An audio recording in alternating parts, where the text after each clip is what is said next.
지금부터 제5강 에스겔 성전 사비부에 대해서 강의를 시작하도록 하겠습니다. 먼저 기도하겠습니다. 살아서 역사하시는 하나님 아버지 감사합니다. 이렇게 하나님의 은혜 가운데 온라인이지만은 저희들 함께 모여서 구사 공부 또 구역장 공부를 시작할 수 있도록 도와주시며 감사드립니다. 이 시간 저희들에게 주신 바 은혜의 말씀 또 깨닫게 하여 주시옵시고 깨닫는 가운데 우리의 삶으로 실천해 나갈 수 있는 우리 평강의 구역장님들 모두가 될 수 있도록 인도하여 주시옵소서. 처음 시작과 진행과 마침이 하나님이 홀로 영광 받으시는 은혜의 시간 될 줄 믿사오며 이 모든 말씀 사랑 많으신 우리 주 예수의 이름 높여 받들어 감사 기도드립나이다. 아멘. 이 시간에는 제5강 에스겔 성전의 사비부에 대해서 살펴보도록 합니다. 먼저 본문을 함께 보도록 하겠습니다. 에스겔서 40장 30절의 말씀이 되겠습니다. 에스겔서 40장 30절의 말씀. 30절 말씀. 그 사면 현관의 장은 25척이요 광은 5척이며 이는 하나님의 말씀이라. 아멘. 우리가 지난 시간에는 박석 갈린 땅의 사비부에 대해서 공부했고 또 백성의 재물을 쌓는 부옥의 사비부에 대해서 공부했습니다. 하나님께서는 이 에스겔 성전에 25군데에 하나님의 사비부의 은혜의 역사를 허락하셨음을 성경은 말씀하고 있죠. 자, 이번 공과는 8번째 주량현관, 또 주량현관의 사비부, 또 9번째 바깥들 동향한 문간창의 사비부에 대해서 우리가 살펴보도록 하겠습니다. 첫 번째로 주량현관의 사비부입니다. 용례를 보시면 에스겔 40장 30절에서 그 사면 현관의 장은 25척이요 광은 5척이며 라고 말씀하고 있습니다. 여기서 사면이 히브리어로 사비부입니다. 또한 현관에 대한 사용된 히브리어가 엘람입니다. 이 엘람의 뜻은 현관 혹은 낭실을 표현할 때 사용되는 단어이죠.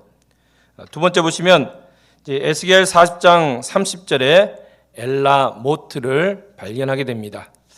먼저 에스겔 40장 30절에 이 현관이라는 단어가 앞에서 엘람이라는 단어로 사용되었다는 것을 발견하죠. 그런데 40장 30절에는 이 엘람의 복수인 엘라모트가 사용되었음을 발견합니다.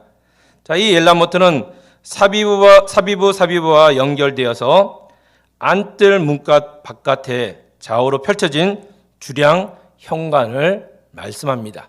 이 주량 현관을 쉽게 말씀드린다면 많은 기둥들이 있고 그 기둥 위에 지붕이 있고 그 기둥 사이에는 복도가 있고 통로가 있는 그러한 모습이 주량 현관의 모습입니다. 자, 본문에 보시면 주량 현관은 지붕 덮인 복도나 현관을 말하는 것으로 엄청나게 많은 기둥들 위에 지붕이 올려져 건물 사이를 이어주는 건축물입니다 라고 되어 있습니다. 많은 기둥들이 있고 그 위에 지붕이 있고 그 기둥들 사이에는 통로가 되고 현관이 되는 이러한 건축물이 주량 현관의 모습이죠. 그래서 에스겔 40장 30절에 현관이라는 이 단어는 주량 현관을 말씀함을 우리에게 알려줍니다. 세 번째, 그러면 이 기둥의 영적인 의미는 무엇입니까? 자, 일반적으로 기둥은 지붕을 받치게 됩니다. 또 건물을 온전히 세워나가는 것이 기둥입니다. 그래서 우리가 간혹 의미상으로 우리 가정에 보면 너희 자녀들을 볼 때 너는 우리 집안의 기둥이야 라는 단어를 사용합니다. 또 교회에서나 기관에서 저 친구는 교회의 기둥이고 또 기관의 기둥이다 라고 사용합니다. 그런 것처럼 건물의 지붕을 받치는 역할뿐만 아니라 영적인 의미로 교회나 기관이나 그 가정에 중요한 인물이 되는 사람들을 표현할 때 기둥이라고 표현을 하고 있죠. 그런 것처럼 요한계시록 3장 12절에도 보면 이기는 자는 내 하나님의 성전의 기둥이 되게 하리니 그가 결코 다시 나가지 아니하리라 라고 말씀합니다. 즉 이기는 자는 성전에서 다시 나가는 일이 없이 끝까지 남는 자가 된다는 것을 말씀하고 있습니다. 오늘날 우리 평강의 모든 성도들, 특별히 우리 구역장님들 모두가 이러한 이기는 자가 되어서 성전의 기둥들이 되시기를 주님은 축원드립니다. 그렇기 때문에 이 에스겔 40장 30절에 기록된 이 엘라모트 주량 현관의 기둥들도 바로 이기는 자라는 것을 알려주고 있습니다. 왜냐하면 마지막 때에 지어질 성전이 에스겔 성전이기 때문입니다. 마지막 때에 지어질 이 에스겔 성전에 끝까지 남는 자, 그러한 자는 이기는 자가 되어야 됨을 말씀합니다.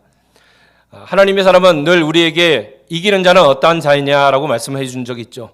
먼저는 자기 자신을 이겨야 됩니다. 두 번째는 죄악을 이겨야 됩니다. 또 더 나아가서 세상을 이겨 나가야 된다는 것을 말씀합니다.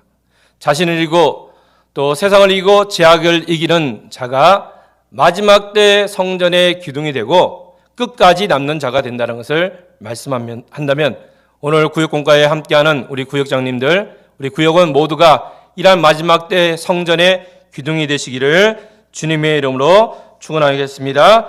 그러면 또한 이 기둥은 끝까지 남는 자고 또 이기는 자라고 말씀하고 있는데 이 기둥의 모습을 보니까 기둥들이 많다라는 것을 발견하게 됩니다.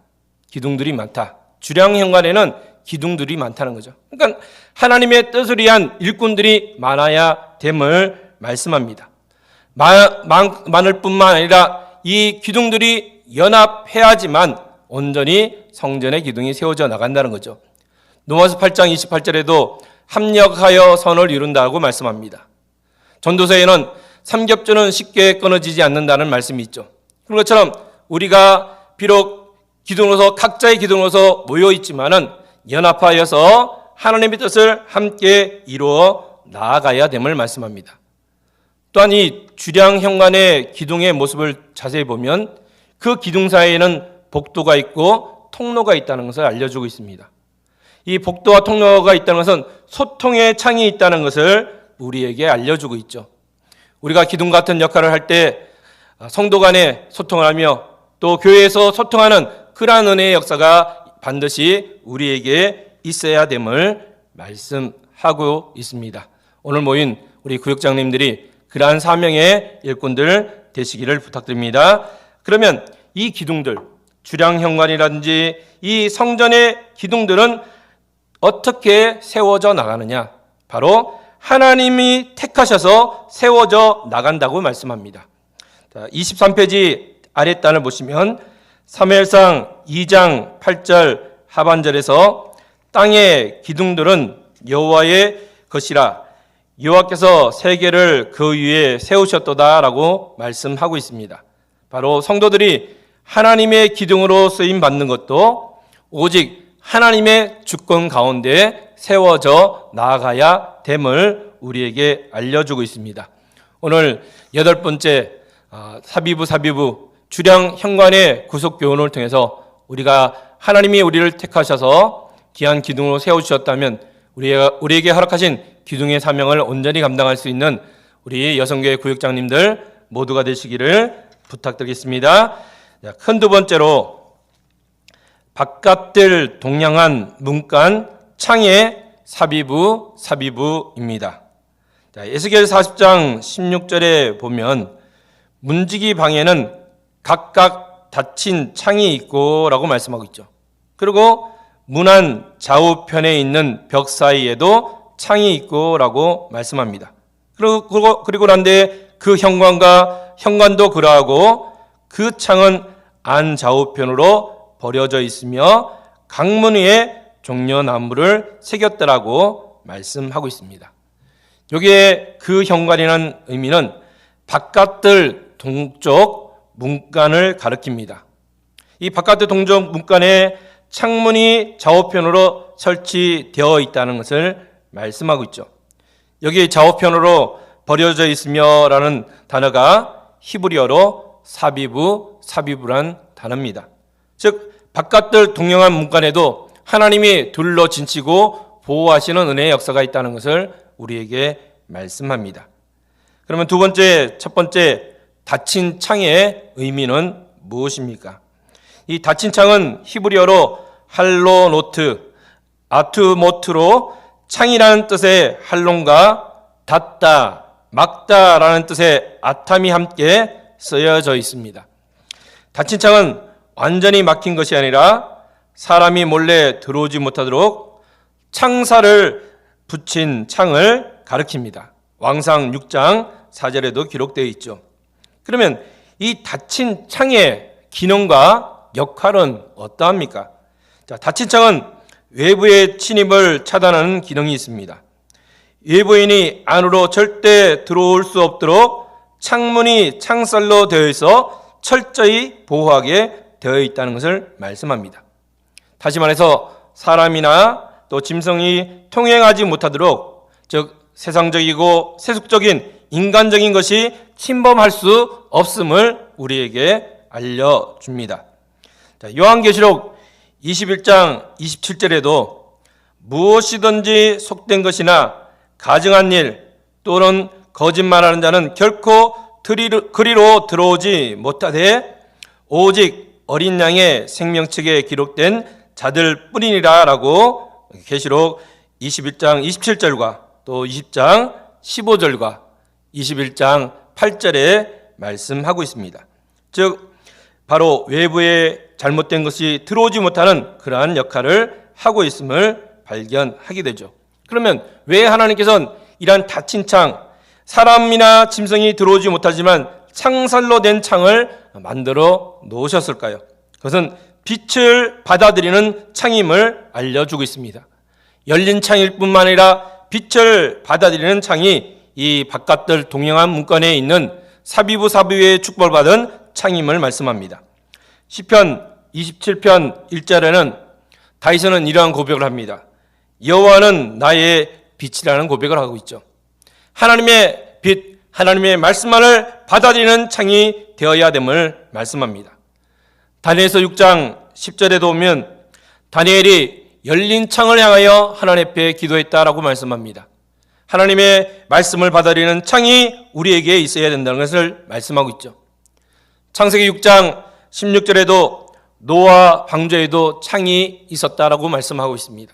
이 열린 창을 통해서 하나님의 은혜를 받아들이는 우리 평강의 모든 성도들 되시기를 주님으로 축원드리겠습니다.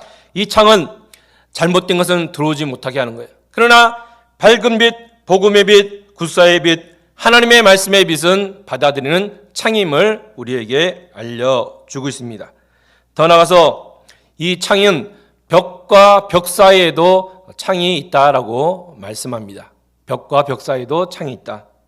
이것은 바로 성도 간의 교제가 있어야 됨을 말씀합니다.